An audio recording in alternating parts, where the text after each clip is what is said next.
This lecture explains physiology of the skeletal muscle. Even from the first slide you can see one of the main morphological features of the skeletal muscle, its visible striation. This striation is due to a regular parallel positioning of its overlapping thick and thin filaments. But let's first recall a classification of the types of muscle tissue. There are three types of muscle tissue: a skeletal, cardiac, and smooth muscle tissue. Here you can see the histology of these muscle tissues with their main characteristics. The skeletal muscle cells are elongated, long cylinders with multiple nuclei that are located at the periphery, so that nuclei do not disturb the regular positioning of the filaments, due to which there is the visible striation. Also, skeletal muscle is controlled by the somatic nervous system, so it is under voluntary control. Cardiac muscle cells are branching, but they have only one single nucleus located centrally.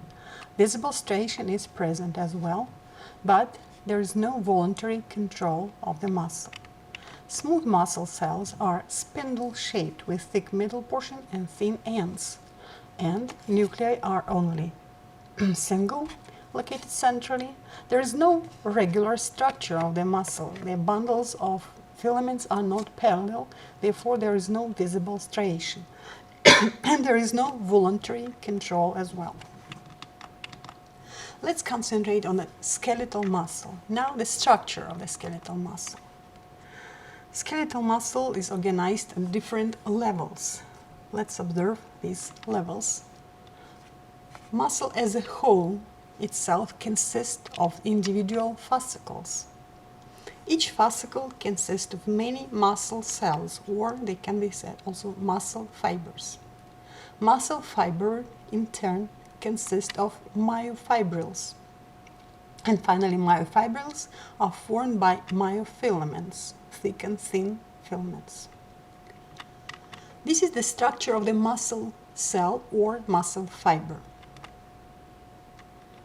You can see it's filled with cytosol, it has numerous mitochondria, and is made of many myofibrils.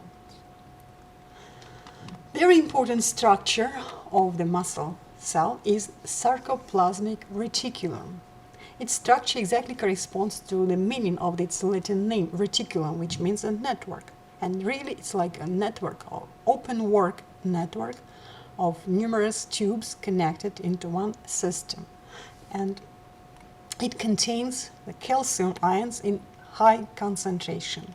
And it's key element for contraction of the muscle, calcium ions that trigger the contraction process. The peripheral portions or distal portion of the sarcoplasmic reticulum are wider, bag-like, and they are called the terminal cisternae. In both sides of reticulum there are terminal cisternae that are closely, tightly connected to the T-tubules. T-tubules represent the invaginations of membrane, like channels that go deeply from the membrane, but they are part of the general membrane, sarcolemma. If you look at the openings, there are numerous openings at the surface of the muscle fiber, which are the beginning of the T-tubules or transverse tubules that directly go deeply into the fiber. There are many such openings, and these openings go deeply and conduct action potentials deeply into fiber, so that finally it can influence the reticulum membrane, and opening of calcium channels can be caused by action potential. And you may see tubules are arranged in contact with terminal cisternae, so that they form the so-called triads. You see in the middle one T-tubule, and on both sides of the T-tubule there are terminal cisternae of two adjacent sarcoplasmic reticulum. Structure of the myofibril. Myofibril passes through the whole muscle fiber, and as the muscle fiber itself passes through the whole length of the muscle. It's a long structure, but it consists of the repetitive pieces of the myofibril, which are called sarcomere. It's analogically to polymer made of monomers, and here sarcomere with sarcos, which means muscle. Actually meat, but also muscle.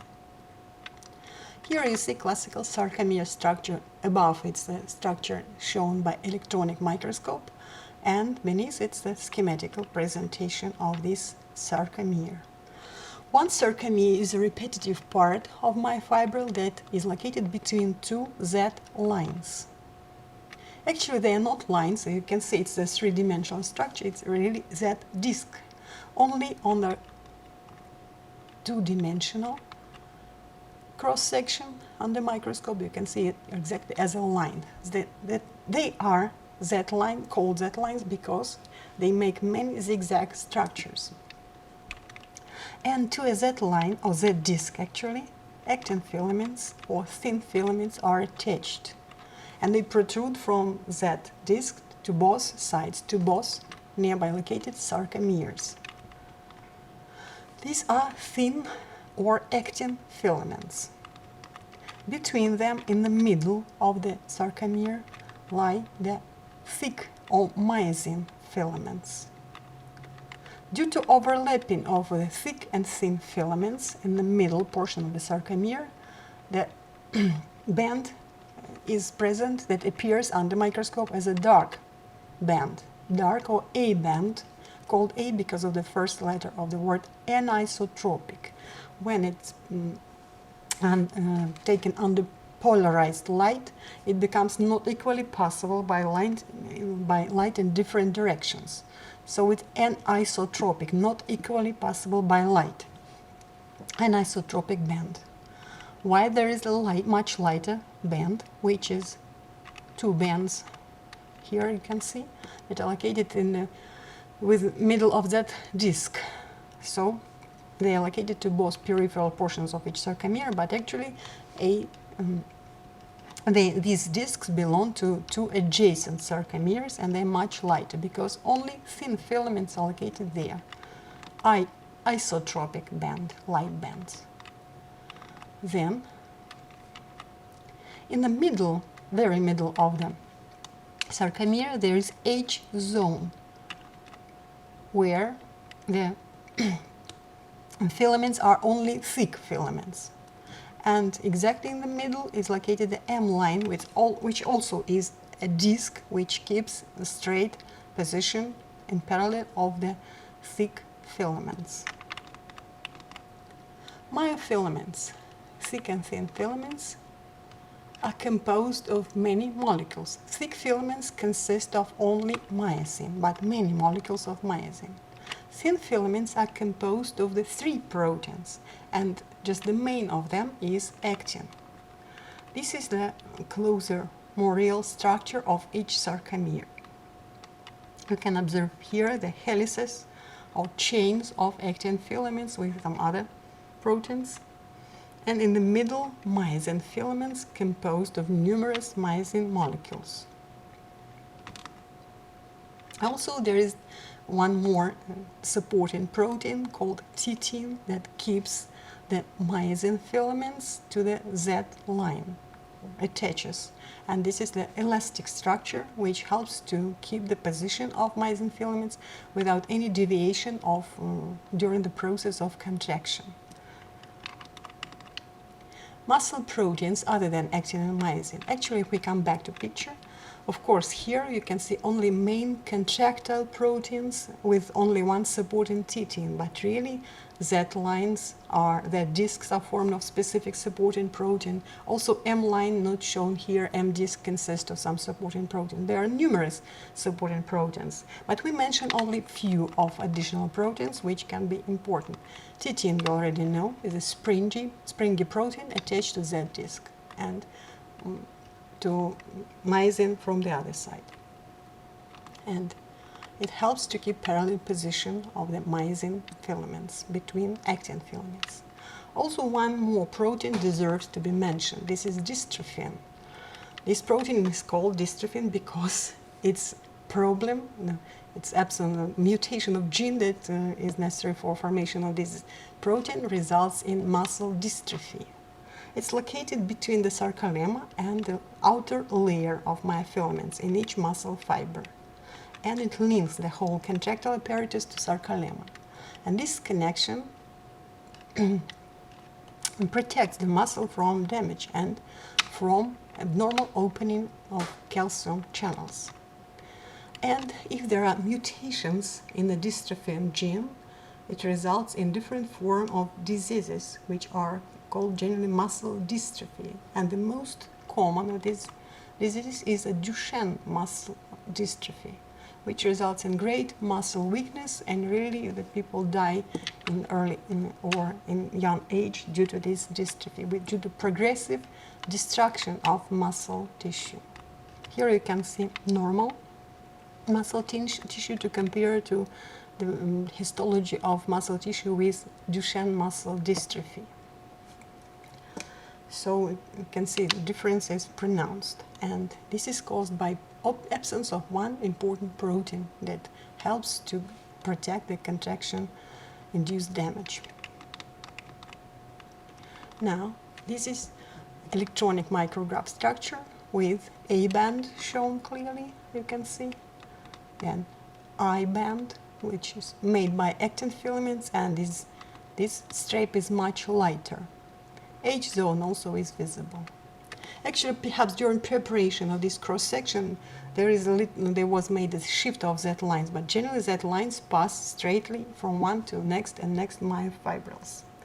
So you can see the striation goes in the right angle to the axis of all filaments. One more electron micrograph, also with a certain shift. Also, you can note here the mitochondria that lie in parallel, so they don't disturb the general structure.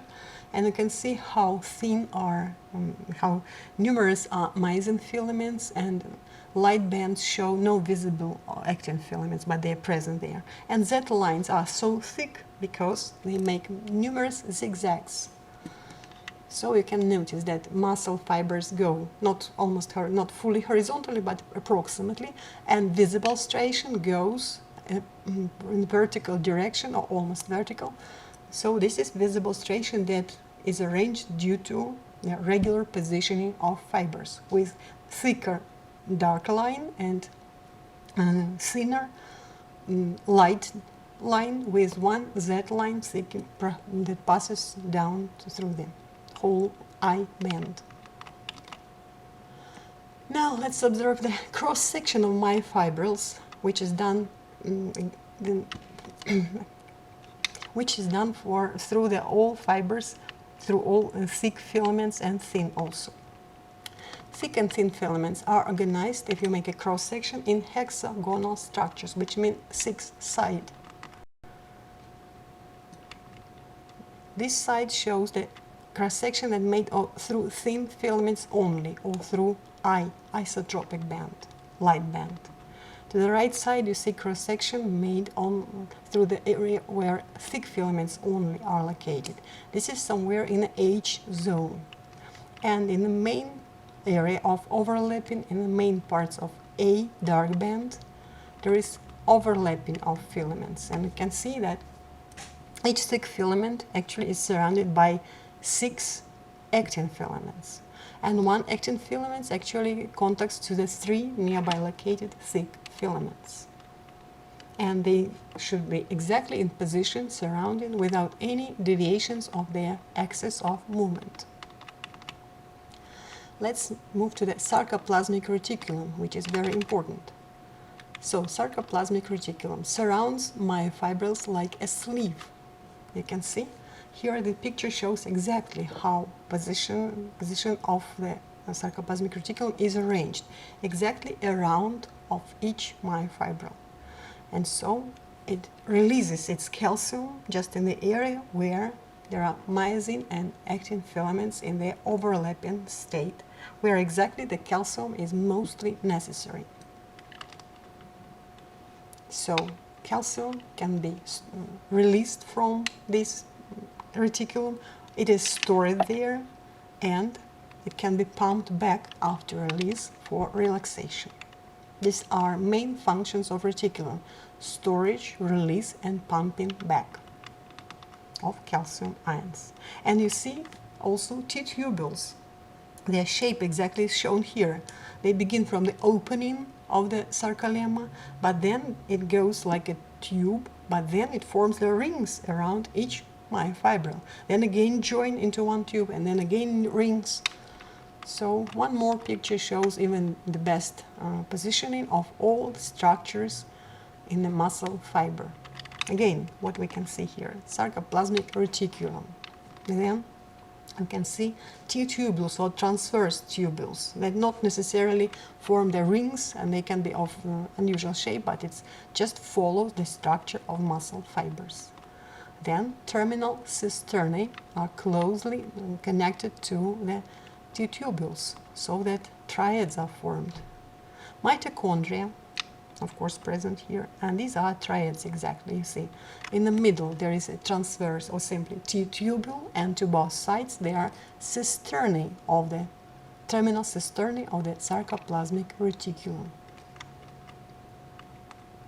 Then this is the electron micrograph of sarcoplasmic reticulum, and here reticulum is intentionally colored by specific silver containing solution, and then you can observe exactly the shape of reticulum. And now you see that previous pictures did show it more or less correctly, close to reality.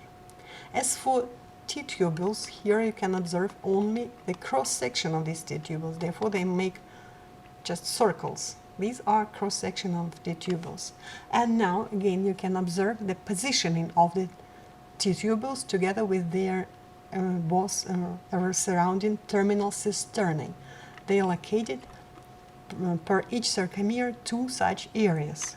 Let's observe here. This is one sarcomere, and you see exactly these areas correspond to the distal portions of the A band, dark band, where exactly we have maximum overlapping of the actin and myosin filaments.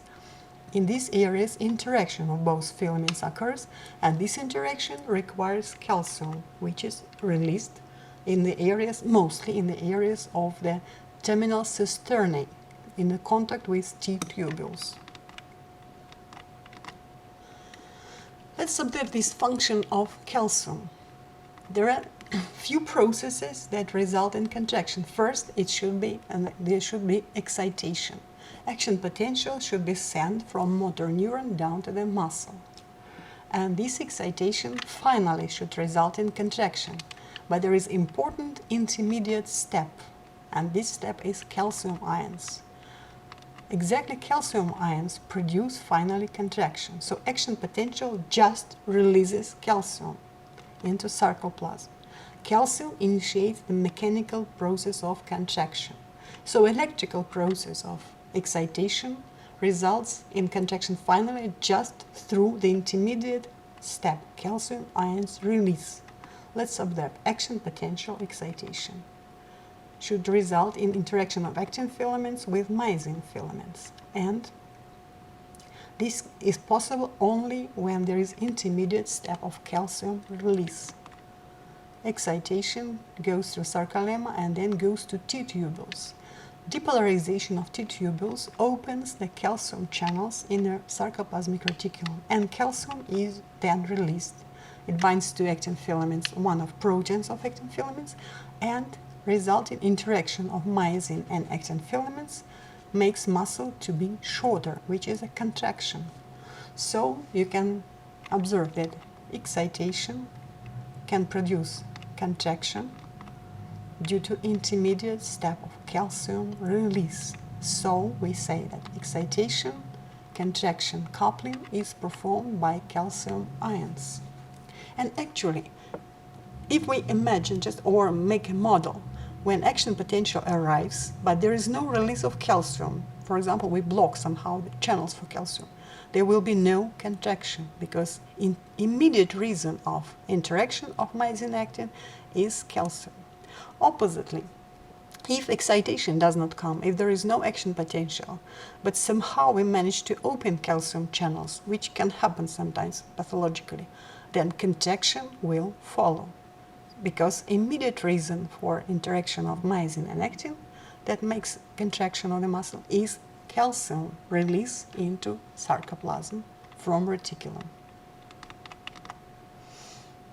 Let's observe in details mechanism of interaction between T-tubules and terminal cisternae. You see, action potential should arrive to sarcolemma and move to the membrane of T-tubule deeply into muscle fiber. And it should open calcium channels in the sarcoplasmic reticulum. Here, SR stands for sarcoplasmic reticulum. So you can see two structures that connect T-tubule membrane with the membrane of sarcoplasmic reticulum. So in terminal cisternae. First is called Dihydropyridine Receptor. It's located in the T-tubules membrane. It's a protein which, in response to depolarization, changes its conformation. And in turn, it opens the calcium channels of the terminal cisternae membrane, which is called ryanodine receptor. Actually, it's a calcium channel. Let's enlarge this. And then you see, this is dihydropyridine receptor, which is a sensor of electrical changes, and it becomes changed under depolarization. And this change exactly opens the calcium channel, which also is referred to as ryanodine receptor. And this change of conformation of ryanodine receptor is an opening. So calcium channels become open and calcium release starts. How it is performed, this change of conformation. This is resting state of dihydropyridine, and now action potential changes the position of dihydropyridine or its conformation, and calcium channel, as you can see now, becomes open and calcium is released. Why we consider this in many details? Because it's important in medical practice. There is one possible situation which can appear under narcosis for people with genes problems, malignant hyperthemia. These ryanodine or dihydropyridine receptor genes, mutations and absence or pathological changes of these receptors, usually pathological changes, may produce a situation when person doesn't have an idea about this problem, and when surgery is performed according to indications for a certain person, and some narcosis types are given to this patient, such as halothane, isoflurane, or some others, it may result during the anesthesia development in a state of the malignant hyperthemia. And it is exactly caused by genetic mutations, some inherited or some developed, of these receptor genes, ryanodine or dihydropyridine receptors. And in this case, during narcosis, the patient may develop uncontrollable release of calcium from sarcoplasmic reticulum, which results in not very great degree of contraction, but muscles start to contract similarly somehow like to shivering, and it results in great loss of ATP, and production of energy becomes converted to heat. So heat production becomes very high. Cellular acidosis develops, depletion of energy stores, but this heat production results in very, very quick increase of the temperature of the body, which is hyperthemia. And this malignant hyperthemia hardly can be cured. And muscle rigidity, high fever, and rapid heart rate develops. In very severe cases, there may occur breakdown of skeletal muscle cells due to very high calcium level, which results in destruction of cells. It's called rhabdomyolysis, with release of myoglobin into blood, and then can be released by kidney. So, and also due to damage of cells, intracellular ion, potassium ion becomes high, and hyperkalemia develops in this person. But it's very severe case, of course. So in these cases, in case of malignant hyperthemia, Treatment includes rapid cooling as much as possible, and also there is dantrolene preparation that blocks these ryanodine receptors, and this inhibits calcium ions release from sarcoplasmic reticulum. Now let's move to the mechanism of muscle contraction, and this muscle contraction mechanism is described by the theory of sliding filaments. Actually, the name theory is not correct perhaps now, because it's not theory, it's supported and confirmed by numerous data. So it's well established and confirmed theory of movement of the muscle. Sliding is the key word here. Filaments just slide along each other. There is no shortening of any filament. Each filament remains of its initial length. But thin filaments slide along the thick filament to the center of each sarcomere, because thick filaments have specific protrusion of their molecules that become connected to thin actin filaments. And it results in the shortening of each individual sarcomere, but of course as well muscle fiber and the whole muscle. So here you can see electron micrograph of slightly stretched muscle, then it's muscle in its resting state, and finally muscle in fully contracted state. And you may notice that the A band or dark band, which actually in its width equals to the length of the myosin filament, remains the same always. But I band, where only actin filaments are located, becomes shorter, because in each sarcomere the actin filaments, thin filaments, move from both sides to the center of each sarcomere. And finally, the maximal shortening can be limited only by the length of the myosin filaments or by A-band widths. Thick filaments, let's consider the structure. They composed of many myosin molecules, actually about 200.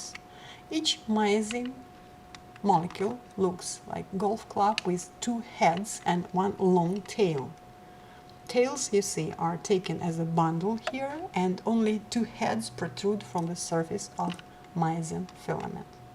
200 of myosin molecules approximately form one myosin filament.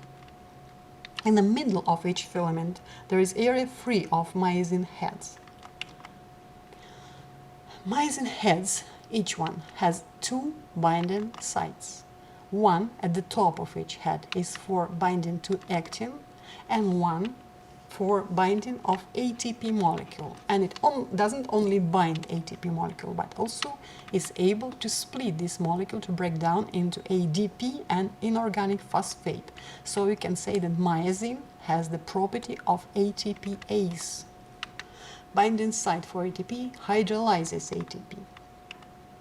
Look now, this is binding site for ATP. For actin is free at the moment, and myosin head is bound to ATP, and immediately after binding of ATP to this molecule, it becomes converted to products of reaction, ADP and inorganic phosphate. But here it's an unusual case. In biochemistry, you know that a reaction is finished when products are detached from the binding sites. But here the hydrolysis is not finished. It's like stops in the middle of process. Energy still is not fully released, it just keeps the specific position of the myosin head. So we say that this is energized myosin head. But full release of energy still didn't occur, and products of reaction are still kept bound to the molecule. So reaction stops at this very moment, and full release of energy as well as release of the products of reaction may occur only after myosin binds actin, and myosin and actin together finish this reaction, and then movement exactly occurs. This movement is referred to as power stroke. It's the tilt of heads.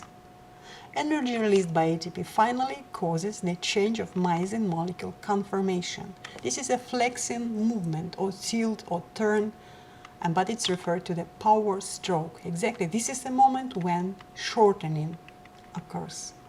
Look at this molecule. It's energized state of molecule, but then You see, this is a turn. A turn includes myosin head flexing movement with this change of the angle, and arm also makes a turn,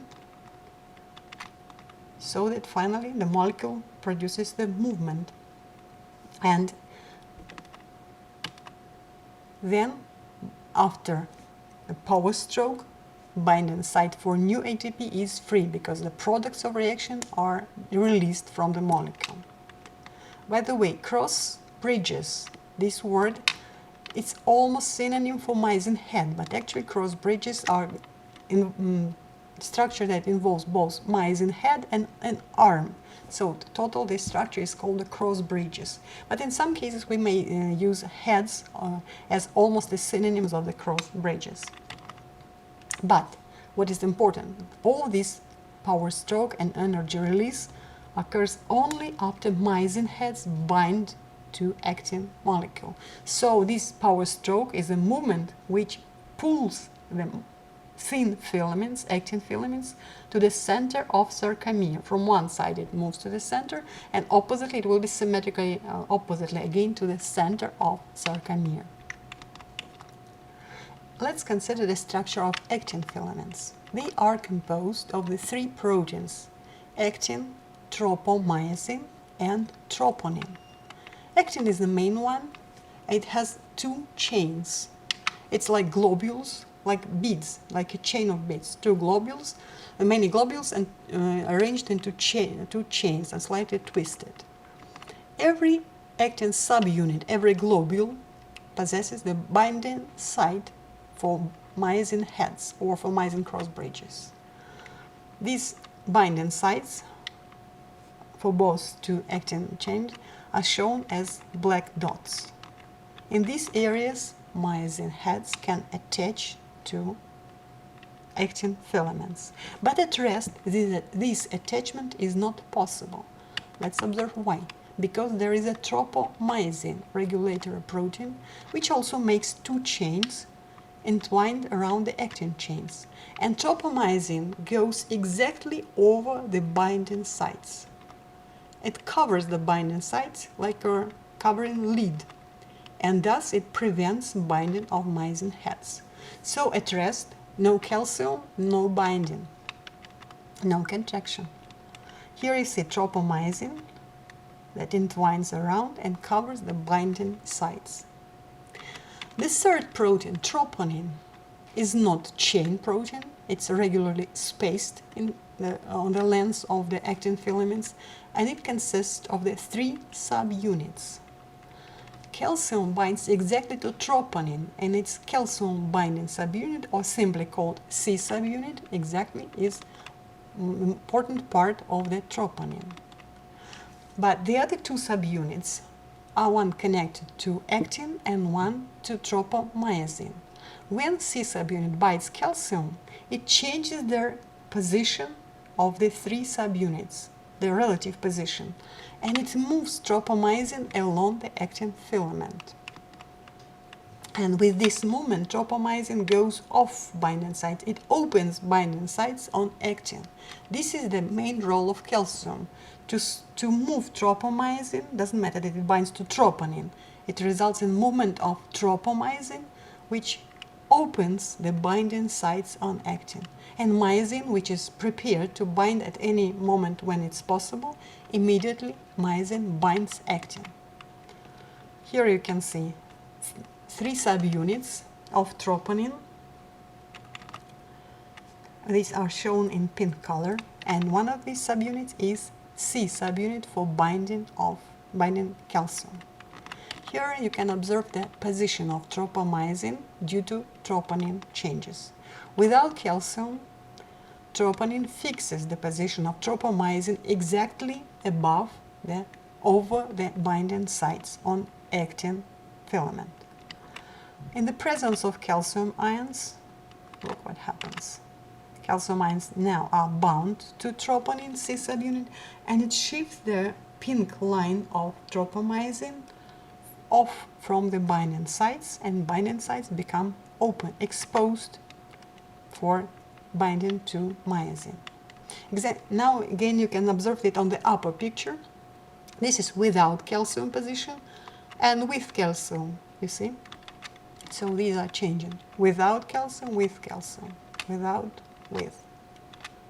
So, and this is a situation when interaction between actin and myosin is possible, and this interaction is muscle contraction finally. Let's observe now the single cross-bridge cycle. What is the single cycle? Cycle of change in position of just one myosin cross-bridge, just one. Of course, there are multiple cross-bridge cycle, but we'll consist first a single one to understand the sequence of events for muscle contraction basis. So, initially you can see here beneath the portion of the thick myosin filament with only one head shown in its energized state. Of course, all the rest are in similar position, but we'll look at one. Then above you can see the piece of the actin filament with still covered actin filament binding sites. And above you see the fragment of the Sarcoplasmic Reticulum Cisternae with calcium ions inside. So even before the stimulation, myosin cross bridges are already energized, or heads are already energized, which is shown by yellow color, and ATP is already hydrolyzed to its product, ADP and inorganic phosphate. So all this is in a resting state, so it's not necessary to do something additionally for this. Myosin filament, myosin heads are fully prepared for interaction with actin. But actin cannot allow this interaction because the actin binding sites are covered by tropomyosin and fixed by troponin. So this is beginning, before. Let's observe now. Stages. First stage will be calcium ions released from sarcoplasmic reticulum. It occurs when impulses, action potentials, are sent to the muscle and conducted through membrane, through T-tubules, and finally open these all receptor channels, which we considered DHP and so on. Calcium binds to C subunit of troponin, and it results in exposure of binding sites on actin. So now you see binding sites of actin are free of tropomyosin, and it gives opportunity for myosin to bind. And exactly this is the next stage. When binding sites are available, myosin binds to actin. And this binding finishes the energy released from ATP hydrolysis.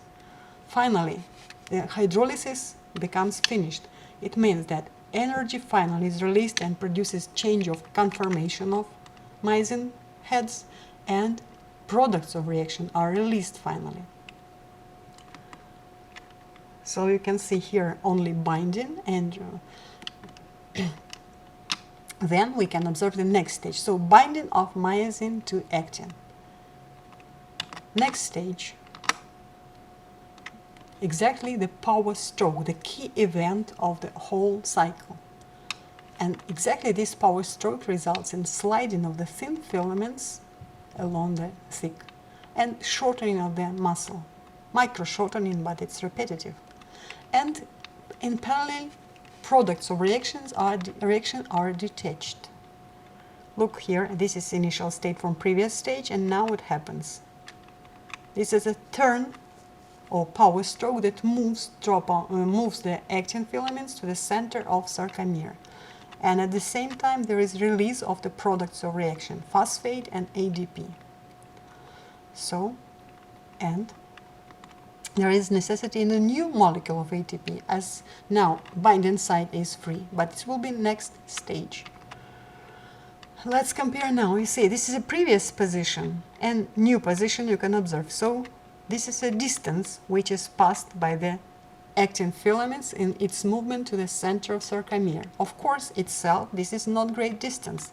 Just little distance, we pull the actin filaments to the center of sarcomere. But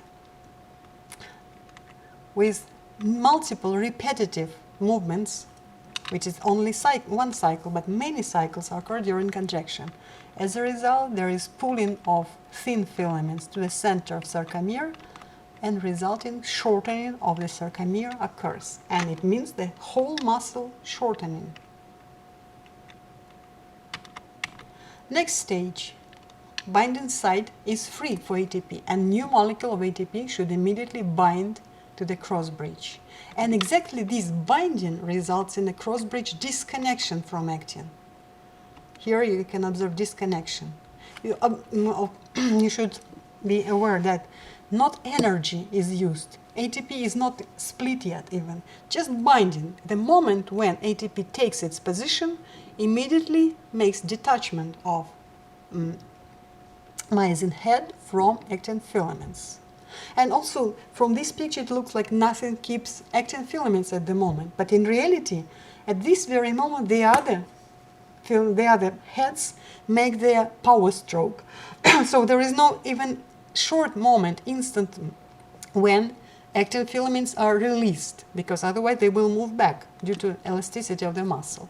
But when we consider one single cycle, so we don't consider the others. But in reality, at this very moment, nothing allows the actin filaments to move back.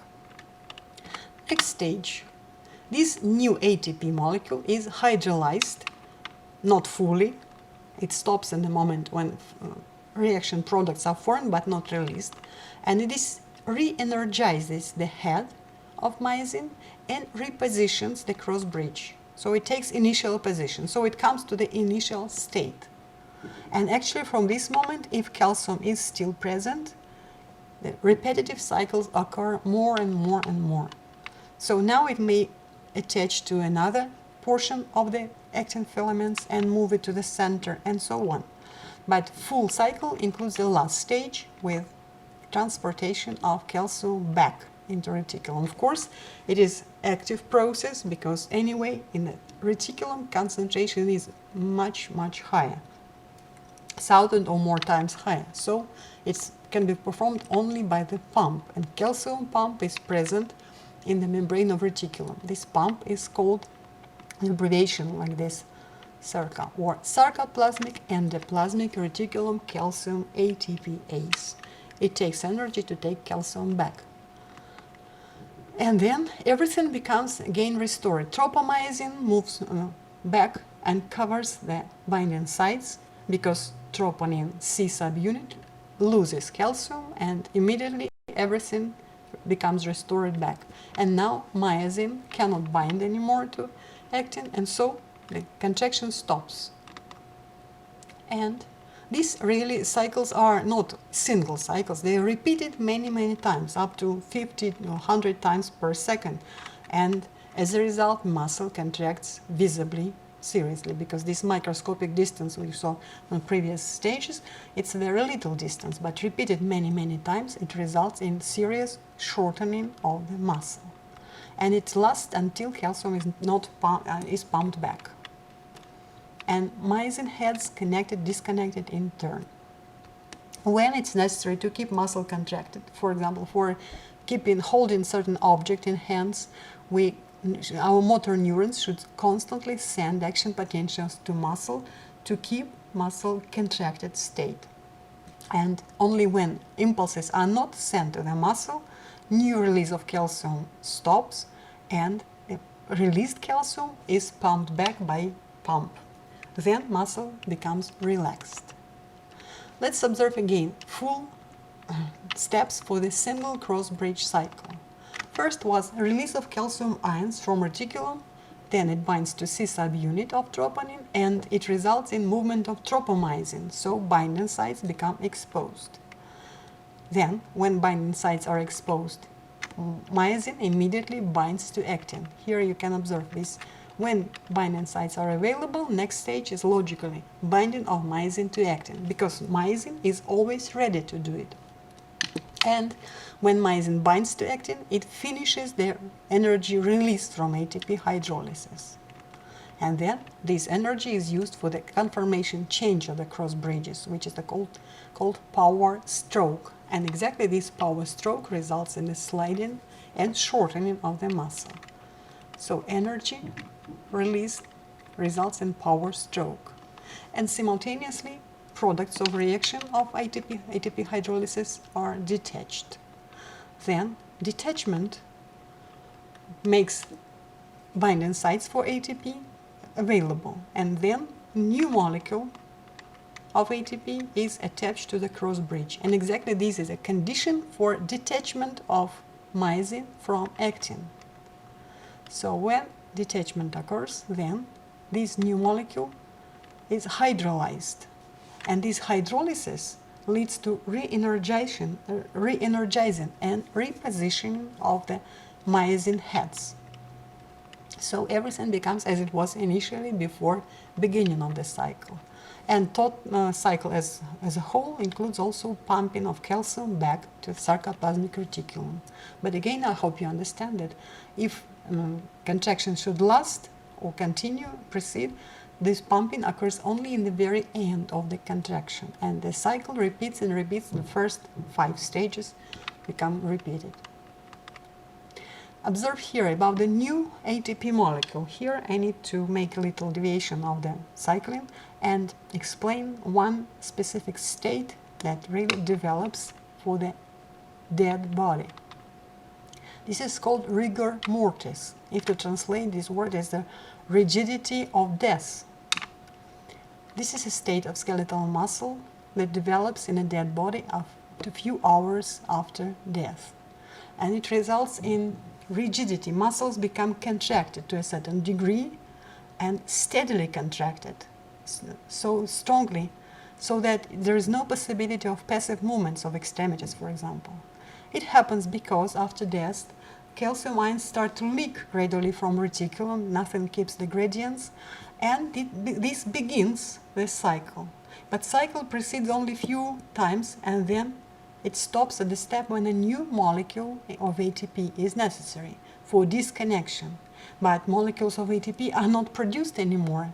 Mitochondria do not work, and therefore ATP is not available. So at the moment when new ATP is required, the cycle stops, and many myosin heads become steadily attached to actin, and it keeps muscle in this position of mild contraction but very steady contraction. You see here, ATP is necessary to disconnect, but there is no ATP. And so it remains in this state. Actin is attached to myosin, and the muscle becomes rigid. And it lasts up to 1 day.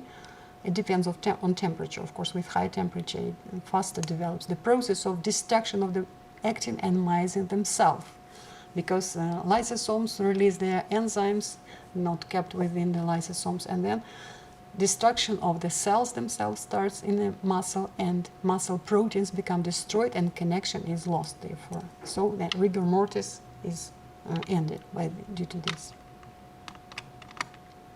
Single cross-bridge cycle is shown here, and let's try to follow. Actually, it goes much faster than it's shown here. But even this, as a slow process, is hard to describe because it requires fast description. So let's observe. I'll try to follow with the same velocity like it goes. Let's start just from the moment when calcium is released from cisternae. Right now it starts. Calcium is released, binds to troponin, shifts tropomyosin, myosin attaches, power stroke, new molecule attached, disconnection, and then restoration and pumping of back. Then I will wait 1 more cycle, and then I'll try to describe it again. 1 more time and nothing more. Let's start from now. Calcium is released, binds to troponin, shifts tropomyosin, binding of actin to myosin. No, it's hard to follow. It's very quick, but I hope you understand. The power stroke, then power stroke results in shortening, then new ATP molecule is attached, re-energizes the heads, but meanwhile the calcium is pumped back. This is full single cross-bridge cycle. But notice that we use 2 ATP molecules actually, but energy is used for one cycle of only one ATP molecule. New ATP just re-energizes the myosin head, but energy for power stroke is used in the next cycle. Therefore, for one cycle, we use per one cycle just one ATP molecule energy. But how many cycles we do during muscle contraction and how many myosin heads we have? So great amount of energy is used for muscle contractions, of course. Now let's observe the multiple cross-bridge cycle. It's a successive connection-disconnection of myosin and filaments, and it's performed by heads working in teams, in commands, and it results in steady, very quick sliding of thin filaments along the thick ones, because there is no great interruptions in the process. It goes so quickly. Just for description we use the moments when it stops, but in reality it doesn't stop. Look, this picture shows, for example, that just imagine this is not one single cross bridge. There are many cross bridges at the moment. Finish their turn, a new molecule is just attached, but there is no yet disconnection.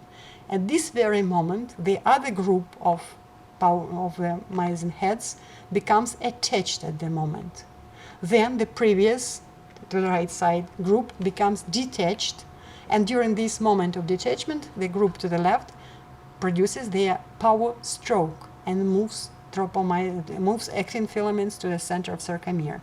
When they finish their turn, exactly before their detachment, the other group becomes attached at this very short moment. And this group detaches and the new group starts their movement. And so it goes, and there is no stop in this constant movement of actin filaments to the center of sarcomere. Here the picture shows the multiple cross-bridge cycle, but it's hard to notice. Let's try to notice that it goes in exactly sequence. When one group finishes their turn, the other group is attached, and one finishes their turn, then the next is attached. So it goes like this. It can go endlessly, so let's move ahead. Let's move finally to the muscle contraction as a whole muscle. Let's recall first that single muscle fiber or muscle cell responds to stimulation in all or none fashion, because when action potential is sent to muscle fiber contracts.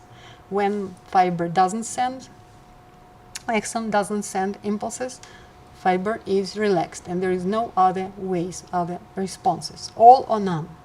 But when we make the muscle as a whole of many, many muscle fibers, whole muscle responds according to the law of force.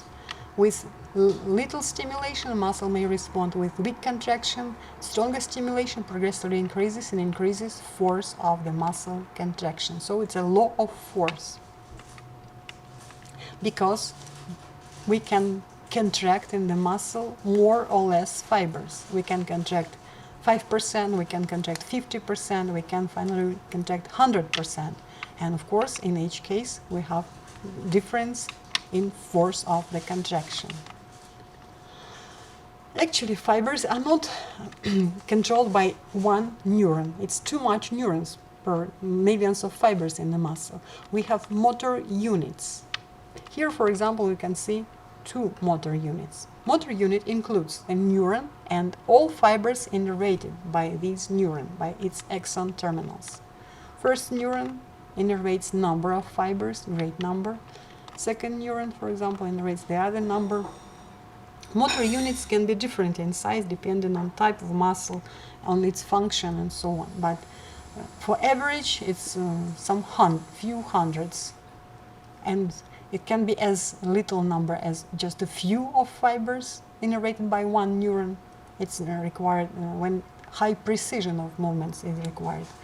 And for great force of movements, usually the one fiber, one neuron innervates up to 1,000 or more fibers in one muscle.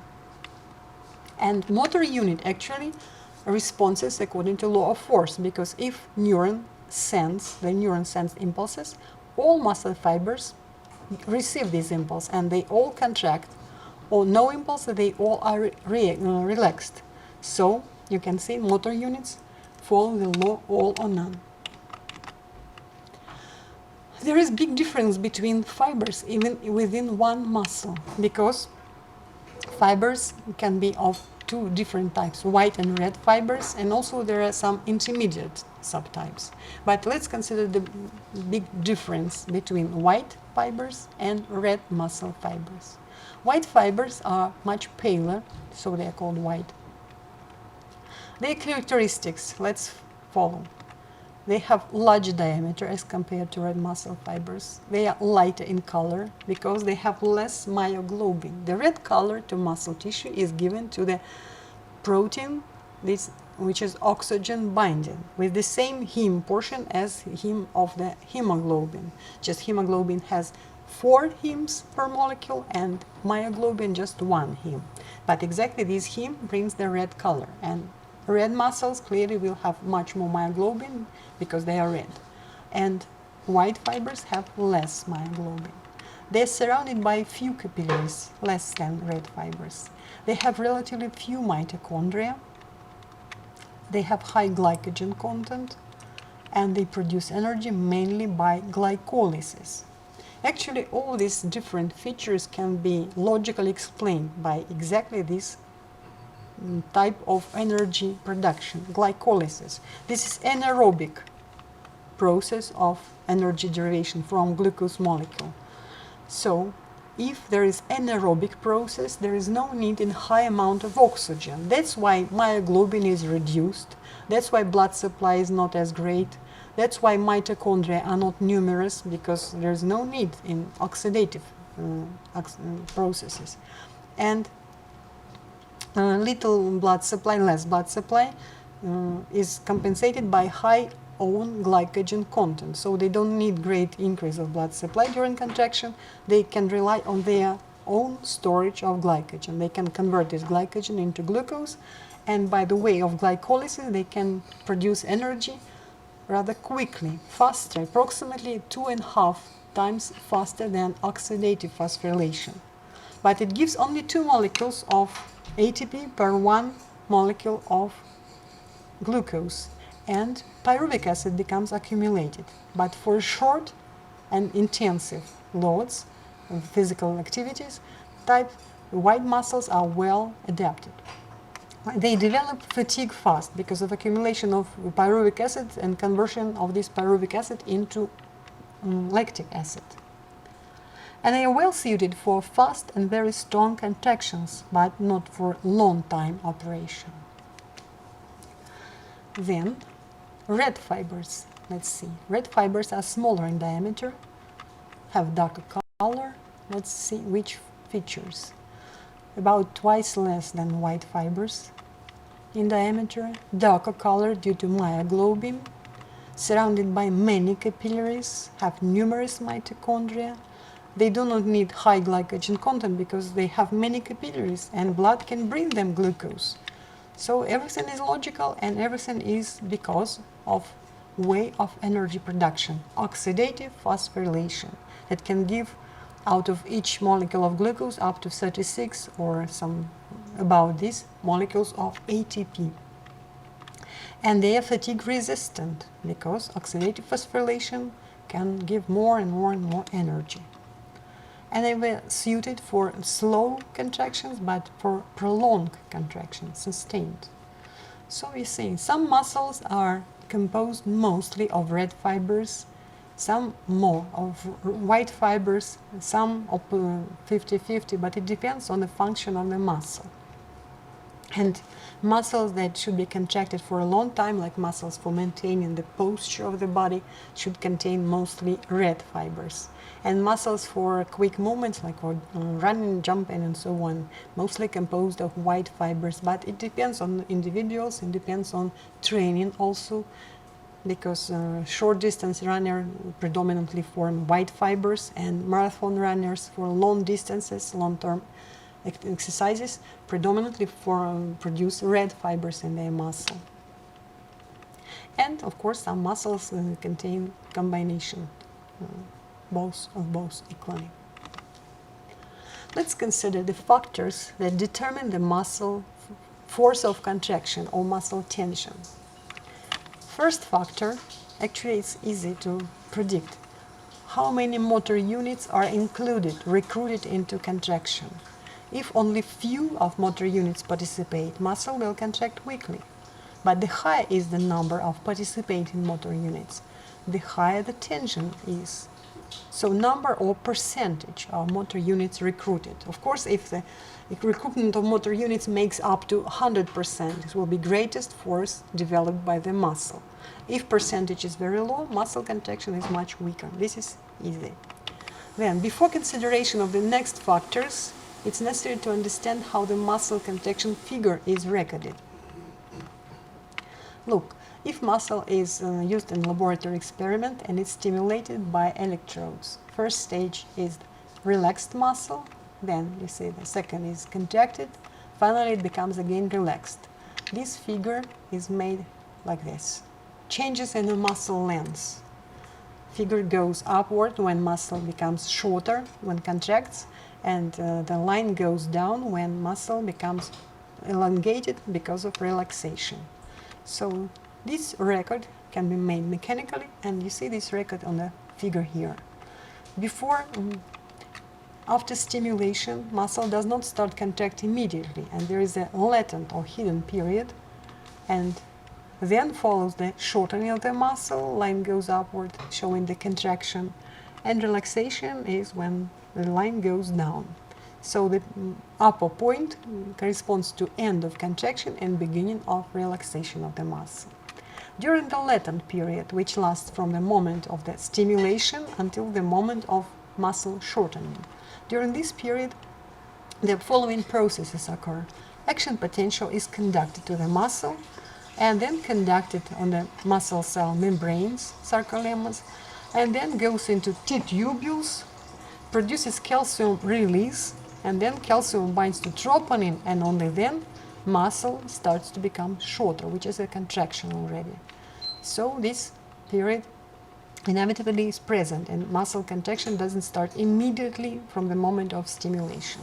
So we can observe three periods: latent period, contraction or shortening, and relaxation period. So now we can see the second factor from muscle contraction force: frequency of stimulation. Increase of frequency provides a temporal summation in time, and increases force of muscle contraction. At this picture you can see two figures which are identical because the stimulus 1 and stimulus 2 are exactly the same, and interval between stimuli is longer than one single contraction. So when everything is finished, we stimulate again, and again the same type of contraction follows. But if the muscle is stimulated again when contraction and relaxation is not finished, this results in opening of additional amount of channels. Calcium ions are released in high amount, and it results in stronger contraction of higher amplitude. So this is a summation. Let's observe this. You see, this stimulus is applied before the relaxation ends. At the moment relaxation only started, and new stimuli applied results in additional calcium release and higher amplitude of contraction, which corresponds to the higher force of contraction. Types of summation. There are two basic types of summation in time: incomplete summation, or it's called tetanus. And incomplete is also serrate tetanus, according to the shape of the figure, serrate. And complete or smooth tetanus. And difference you can observe here. If regular relaxation occurs according to this line, you see, in first case the stimulus is applied after the beginning of relaxation. So inevitably the line started to go down for relaxation and then again goes upward for new summated contraction. So this incomplete summation or serrate.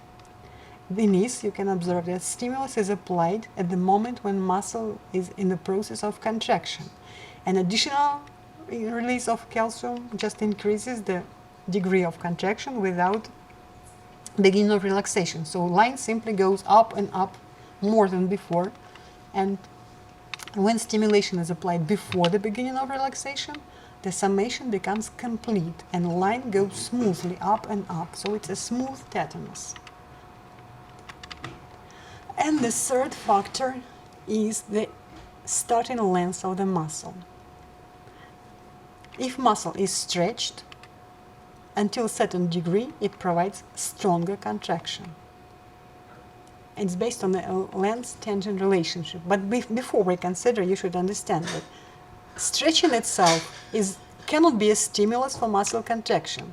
Here we mean that stretching is followed by impulses sent to the muscle, because there's only one stimulus for skeletal muscle contraction, only one normal physiological stimulus, action potential or nervous impulse that arises from motor neuron. So stretching only is a condition that may increase the force of contraction produced due to stimulation from motor neuron. Optimal stretching permits maximal binding of cross bridges for maximal muscle tension. Let's see from the pictures. Unstretched muscle, they say that in an unstretched muscle, even the actin filaments can overlap in the middle, or at least they are much closer to each other, so the distances between the ends of myosin filaments and Z lines are very short. And it's clear that muscle simply cannot contract strongly, because very soon it reaches its limit of contraction. And force developed is moderate or even at least not high. Observe the stretched muscle. They say that moderately stretched, middle stretching, pulls the myosin, pulls the actin filaments out from the center of sarcomere, so that it may reach this stage, which is optimal, the best stretching. Still, all the myosin heads are able to contact the actin filaments, and there is no any excessive portion of the actin filaments which does not take part in the contraction. So this stretching may produce optimal, highest force of contraction. All heads may participate, and distance till the Z lines is highest. Of course, if it can be even higher, but further stretching will pull some pieces of actin filaments from the contact with the all possibly participating myosin heads. So less myosin heads take part in contraction, less force. So this stretching degree is optimal, with highest distance to Z lines, and still all myosin heads participating in contraction. And of course, it results in a maximal possible force for this muscle. It's called moderate stretching. And excessive stretching, overstretching, here is shown. We say muscle is intentionally excessively stretched, and tension becomes extremely little because of very small overlapping of the thick and thin filaments. Any stretching from previous optimal state will decrease and decrease progressively force, but here this is very low force, because just a few myosin heads can try to pull actin filaments, and of course they will develop very low force. Overlapping is too low, and therefore very low force is developed by the muscle in this state. Actually, it's hard to overstretch muscle like this. It's a laboratory phenomenon. In real body, muscles have their attachment points at the bones, and bones distances cannot be increased endlessly because it's limited by joints. So usually muscles cannot be so much overstretched in the body. Just similar mechanism is used for the heart muscle contraction, and then we'll come back to this situation. Heart is not attached to any bones, and there is no limitation for its excessive stretching, which may occur due to excessive filling by blood and very weak contraction, so the high volumes of blood become accumulated in the heart. But this is about heart, it's an entirely different story. Let's observe the time relation between action potential and muscle contraction.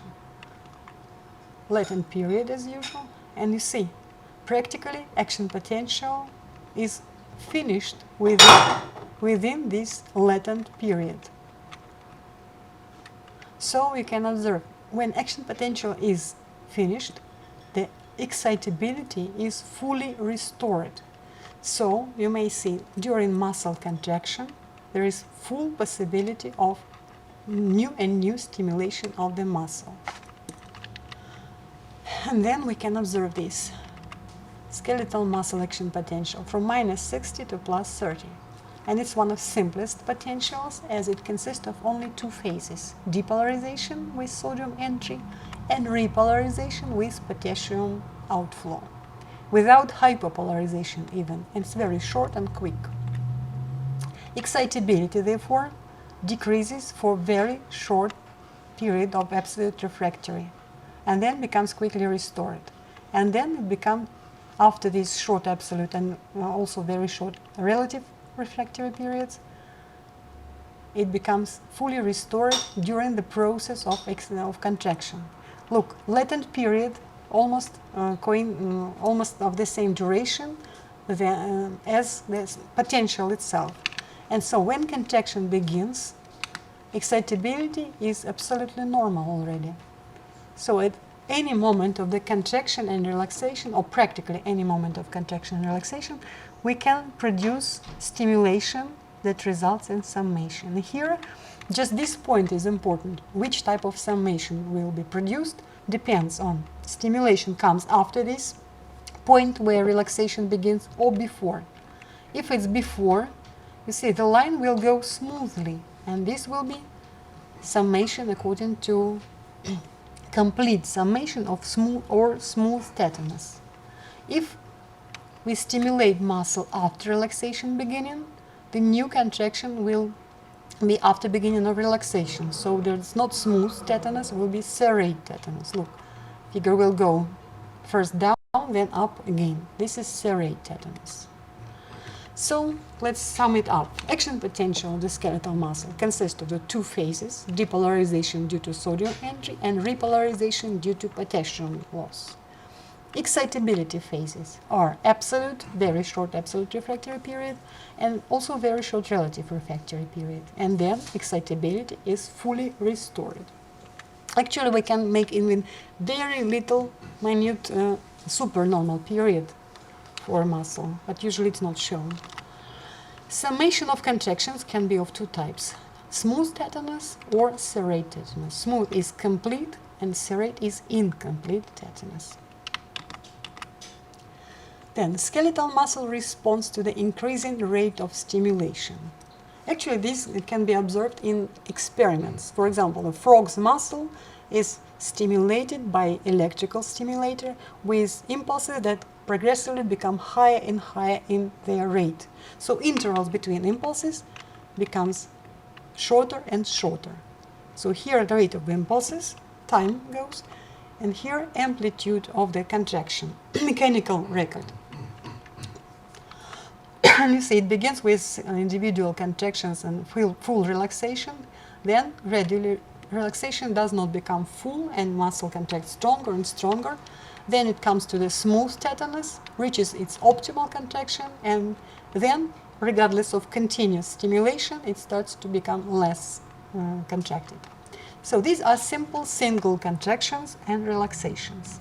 Then summation starts. As you can see, the relaxation does not become finished, and summation goes. This is summation tetanus, and here serrate tetanus, incomplete summation, and then smooth tetanus, complete summation. Here we reach the optimal state, maximal possible force of contraction.